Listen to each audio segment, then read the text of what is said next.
Bonjour belle communauté, 1 million de rêves.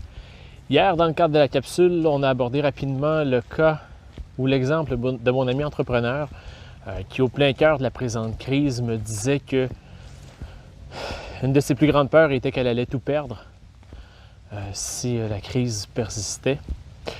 C'est évidemment l'exemple d'un entrepreneur dans sa réalité d'entrepreneur, c'est pas celle de tous. Et la question que je te pose aujourd'hui, et la comparaison, je vais t'inviter à la faire, non pas avec ton voisin, non pas avec ta famille, non pas avec les gens que tu suis sur les médias sociaux et qui t'inspirent. Je vais te demander de te comparer à toi-même. Tu vas voir, l'exercice est tout simplement magique. Il est magnifique si tu joues le jeu, si vous jouez le jeu de la belle façon.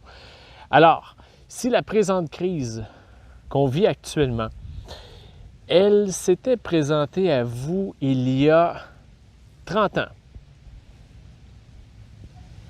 Il y a 30 ans, moi, j'en avais 12. Ce qui veut dire qu'à 12 ans, j'habitais évidemment chez mes parents avec mon jeune frère. On était dans un logement pas très, très grand, un 3,5, probablement 4,5. Mes parents nous avaient laissé la plus grande chambre. Et comme ils vivaient d'une paye à l'autre et chaque sou était dépensé, fort probablement que c'est dans un état de stress, de grands questionnements, peut-être même de détresse, que j'aurais vécu avec mes yeux d'enfant la présente crise. Si la présente crise s'était présentée il y a 20 ans, j'en avais 22, je venais de rencontrer ma femme, on était en appartement, pas d'enfant encore, alors toute l'insouciance et la beauté d'une relation qui débute, on aurait fort probablement vécu la présente crise dans un état de légèreté, de cocooning, de rapprochement. On aurait profité de chacun des moments ensemble. Financièrement, on s'en serait sorti grâce à l'aide fort probablement de mes beaux-parents.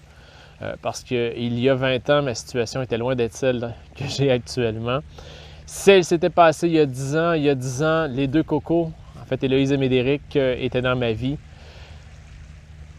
Financièrement, on occupait des bons emplois qui n'auraient pas été impactés par la crise.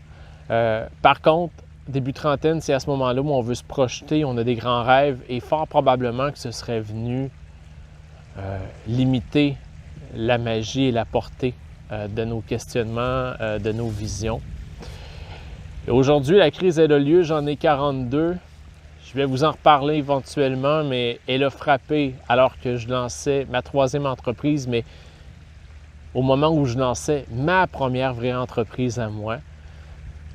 Et bon, ça c'est un sujet d'une autre fois. La question que je vous pose, c'est, il y a 30 ans, comment auriez-vous vécu la présente crise? Il y a 20 ans, il y a 10 ans. Notez sur papier comment vous la vivez aujourd'hui. Et maintenant, faites la liste des pour et des contre, de ce qui est réconfortant et de ce qui fait mal. Et je vous invite à prendre action dès aujourd'hui pour que si une crise à nouveau se présentait dans une dizaine d'années, dans 20 ans, dans 30 ans, les inconforts d'aujourd'hui ne fassent plus partie de votre réalité et que les choses à laquelle vous tenez soient toujours avec vous. Alors, sur cette belle réflexion, je vous dis je vous aime, je vous embrasse et je vous souhaite une excellente journée.